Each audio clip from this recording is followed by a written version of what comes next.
অনেকে অভিযোগ করে আল্লাহ আমার এটা দেয় নাই, ওইটা দেয় নাই, আমি এটা পাই নাই, ওইটা পাই নাই। ও পায়, আমি পাই না কেন? ওর চাকরি হয়, আমার হয় না কেন? ওর ব্যবসায় লাভ, আমার লস কেন? ওর বউ সুন্দরী, আমারটা কালা কেন? আছে না নাই? না, অভিযোগ করবেন না।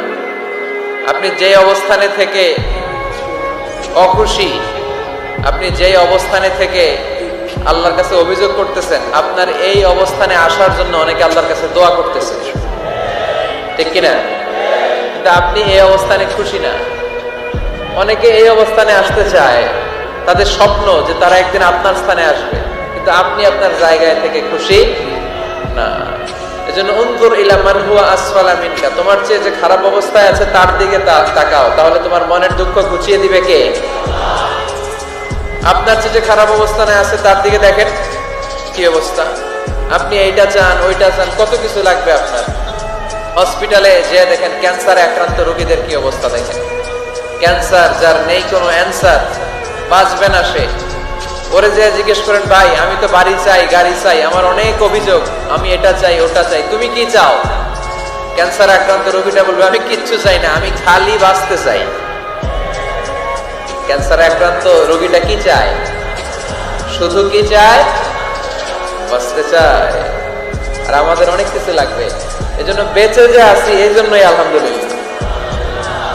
শ্বাস প্রশ্বাস যে নিতে পারতেছি, বেঁচে আছি, অনেক দিয়েছে প্রভু, আর কিছু লাগবে না, আলহামদুলিল্লাহ পড়েন। চাওয়ার কোনো শেষ নাই, আছে? লাউ আন্না লিকুল্লি ইবনি আদম ওয়াদিয়ান মিন যাহাব আহাব্বা আন ইয়াকুনা লাহু ওয়াদিয়ান ওয়া লা ইয়ামলা ফাহু ইল্লা তুরাব। প্রত্যেক বনি আদমকে আল্লাহ তাআলা একটা করে স্বর্ণের পাহাড়ের মালিকও যদি বানিয়ে দেয়। কিসের পাহাড়? সবাই বলেন। দেখছেন শরীয়তপুরে? শরীয়তপুরে নাই স্বর্ণের পাহাড়? কোন দেশে আছে? সৌদি আরব। স্বর্ণের পাহাড় নাই, স্বর্ণের খনি আছে। স্বর্ণের পাহাড় এই পৃথিবীতে হবে না, স্বর্ণের পাহাড় পাওয়া যাবে জান্নাতে, ঠিক কিনা?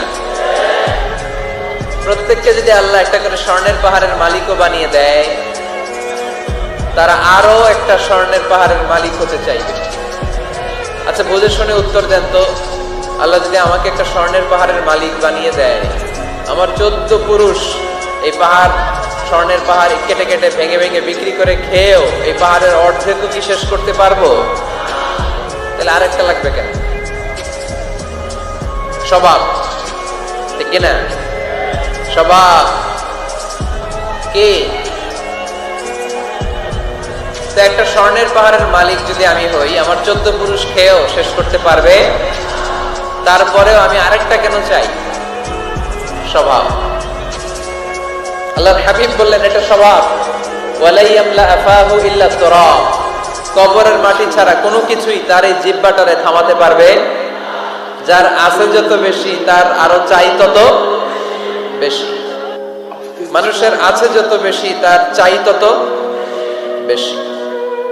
শেখ সাদি রাহিমাহুল্লাহ, ইরানের বিখ্যাত কবি, বালাগাল উলা বিকামালিহি কাশাফাত দুজা বিজামালিহি, এই কবিতা লিখে বিখ্যাত হয়েছিলেন।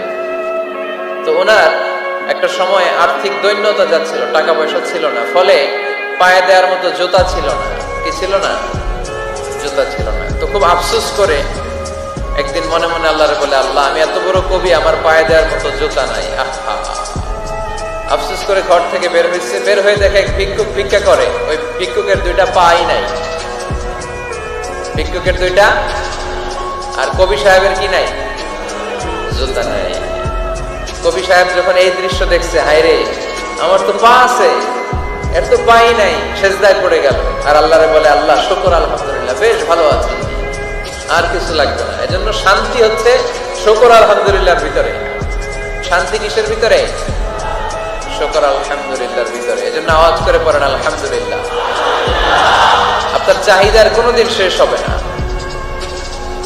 দেখবেন যার পা নাই, সে পা দেখে আফসোস করে, ইস লোকটা হেঁটে যায়, কি সুন্দর যায়, আমি তো হাঁটতে পারি না, যদি হাঁটতে পারতাম, যদি 2টা পা থাকতো।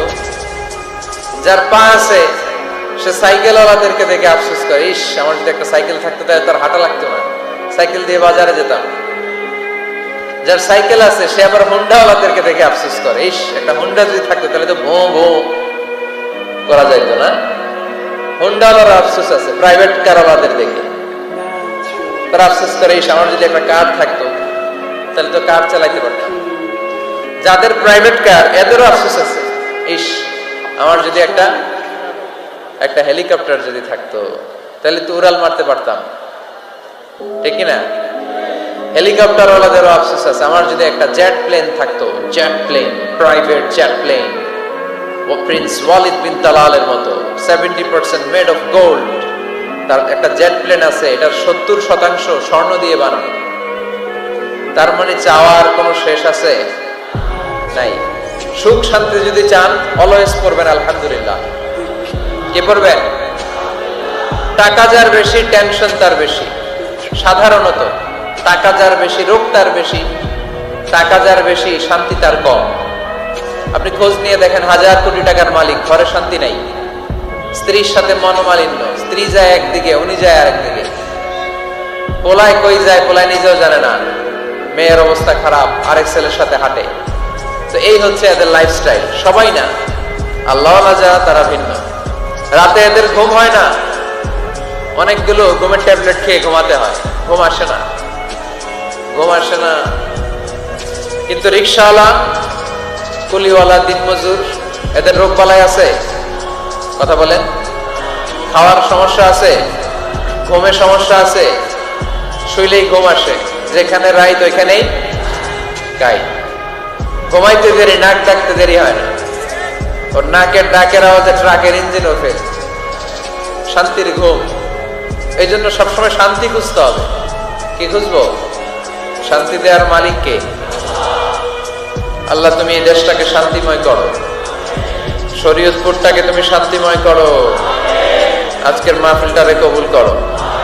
শামসুল হক শিকদার জামি মসজিদ কমিটির উদ্যোগে 10ম বার্ষিক তাফসীরুল কোরআনের মাহফিল, স্থান জাজিরা, কেন্দ্রীয় ঈদগাহ ময়দান। এটা জাজিরার নাম অনেক শুনেছি আমি, আসা হয় নাই, এই প্রথম আসলাম আলহামদুলিল্লাহ। 3 দিন ব্যাপী তাফসীরুল কোরআনের প্রোগ্রামের আজ 3য় রজনী। আমার আগে কথা বলেছে মুফতি কাজী মোহাম্মদ ইব্রাহিম, গতকাল কথা বলেছে মাওলানা এম হাসিবুর রহমান, কথা বলেছে মাওলানা আব্দুল খালেক শরীয়তপুরী। যারাই কথা বলেছে কোরআন হাদিসের আলোকে যা বলেছে আমরা যেন আমল করতে পারি, আল্লাহ তৌফিক দান করো। সঙ্গীত পরিবেশনায় ছিল মশিউর রহমান, সুর সম্রাট, অ্যাডভোকেট রুকনুজ্জামান, ইসলামী সঙ্গীত শিল্পী, star voice champion Imtiaz Ahmed. আজকের প্রোগ্রামের প্রধান অতিথি জননেতা জনাব ইকবাল হোসেন অপু সাহেব, মাননীয় সংসদ সদস্য শরীয়তপুর 1 আসন। আসছেন উনি প্রতিনিধি হিসেবে, চেয়ারম্যান সাহেব যিনি বক্তব্য রাখলেন, সুন্দর বক্তব্য রেখেছেন উনি। বিশেষ অতিথি জননেতা আলহাজ মোবারক আলী শিকদার, চেয়ারম্যান উপজেলা পরিষদ জাজিরা। মাশাআল্লাহ, কত সুন্দর ইসলামের পক্ষে কথা বললো। এরকম চেয়ারম্যান আমরা চাই কি চাই না? অনেক চেয়ারম্যান মাহফিল বন্ধ করে দেয়, আছে না নাই? এগুলো ওনারা ভুল করে। ওনাদের উচিত মাহফিলগুলোতে আসা। যেমন আপনাদের চেয়ারম্যান এসেছে, আপনাদের ভালোবাসায় সিক্ত হয়েছে, ঠিক কিনা? আপনাদের দোয়া নিয়ে গিয়েছে, দোয়ার দরকার আছে না নাই? দোয়ার অনেক দাম। এজন্য জনপ্রতিনিধি যারা, আমি ওনাদেরকে বিনয়ের সাথে বলবো আপনারা মাহফিলগুলোতে আসবেন, এসে জনগণকে সালাম দিয়ে যাবেন, দোয়া নিয়ে যাবেন, দোয়ার অনেক দরকার। অতিথি হিসেবে আরো আছে জনাব মোহাম্মদ ইউনুস ব্যাপারী, জিএম নুরুল হক সাহেব, মোহাম্মদ ওমর ফারুক সাহেব। যারাই এসেছে আল্লাহ সবাইকে কবুল করো। বিশেষ করে আমার যুবক ভাইদেরকে আল্লাহ তুমি কবুল করো। সৈয়দনা ওমর ফারুকের মতো ইসলামের বীর সেনানী হিসেবে কবুল করে নাও। পর্দার আড়ালে মা বোনদেরকে আল্লাহ তুমি কবুল করো। আম্মা জান আয়েশা রাদিয়াল্লাহু তাআলা আনহা, খাদিজাতুল কুবরা রাদিয়াল্লাহু তাআলা আনহার মতো মহিয়সী, গরিয়সী, নেককার নারী হিসেবে কবুল করো। আসুন আমরা সরাসরি কোরআন থেকে শুনি, কারণ কোরআন থেকে শুনলে বরকত বেশি না কম? আরো জোরে বলেন, বেশি না কম? এটা এমন একটা কিতাব যে কিতাবে কোনো ভুল নাই। আছে? সন্দেহ আছে? সংশয় আছে? মুত্তাকিনদের জন্য এই বইটারে হেদায়েতের কিতাব করে নাজিল করলো কে? যালিকাল কিতাবু লা রাইবা ফি হুদাল লিল মুত্তাকিন। This is the book, the most authentic and original book in the world. whereof there is no doubt in it and a guidance to those who are muttaqin. এটা এমন বই যে বইয়ে কোনো ভুল নাই, কোনো সন্দেহ নাই, কোনো সংশয় নাই। মুত্তাকিনদের জন্য এই বইটারে হেদায়েতের কিতাব করে পাঠালো কে? আবার আল্লাহ বলেন কিতাবুন আনজালনাহু ইলাইকা লিতুখরিজান নাসা মিনাজ যুলুমাতি ইলান নূর। নবী হে, এই কিতাবকে আমি নাজিল করেছি অন্ধকারাচ্ছন্ন মানুষগুলোকে আলোর পথ দেখাতে, বামপন্থী গুলারে ডানপন্থী বানাতে, জাহান্নামী গুলারে জান্নাতি বানাতে। এই কিতাব যদি কেউ পড়ে সে মানুষের মতো মানুষ হয়। ওই মানুষ কখনো অন্যায় করে না। এই কিতাব যে পড়ে এবং মানে, এই কিতাবের শিক্ষাকে যে নিজের মধ্যে ধারণ করে সে কখনো মিথ্যা বলে না, মা বাবার সাথে বেয়াদবি করে না। ওই আলোকিত মানুষটা কখনো টেন্ডারবাজি করে না, চাঁদাবাজি করে না, দুর্নীতিতে চ্যাম্পিয়ন হয় না, ক্যাসিনো ব্যবসায় নামে না। এই কোরআন যারা বুকে ধারণ করে এরা কোনোদিন পেঁয়াজের দাম বাড়ায় না। জোরে বলেন ঠিক কিনা? এরা কখনো তাদের কোনো কাজে জনমানুষের ক্ষতি করে না। এরা সব সময় কল্যাণের পক্ষে, এরা মানবতার পক্ষে। এরাই হচ্ছে আলোকিত মানুষ, ঠিক কিনা? মানুষ হওয়া পৃথিবীতে বড় কঠিন।